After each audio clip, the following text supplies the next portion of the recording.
মাজুলীবাসী ৰাইজক ধন্যবাদ জ্ঞাপন কৰিছোঁ।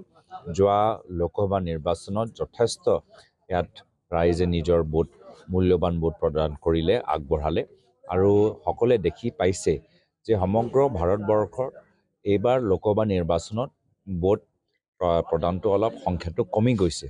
তাতেই আমাৰ মাজুলীৰ ৰাইজে যে ওলাই আহি ভোট প্ৰদান কৰিছে, এইটো মাজুলী অঞ্চলৰ ৰাইজৰ ৰাজনৈতিক তেওঁলোকে ইমান যে সচেতন, ইমান যে সতৰ্ক, এইখিনিয়ে কথা প্ৰমাণ হৈছে। তো সেইকাৰণে মই মাজুলীবাসী ৰাইজক ধন্যবাদ জ্ঞাপন কৰিছোঁ, কৃতজ্ঞতা জ্ঞাপন কৰিছোঁ আৰু অহা 4 তাৰিখে তেওঁলোকৰ এটা আনন্দৰ দিন হ'ব, সকলোৰে জয় জয় ময় হ'ব, ইয়াৰ ইংগিত আমি ইতিমধ্যে পাইছোঁ।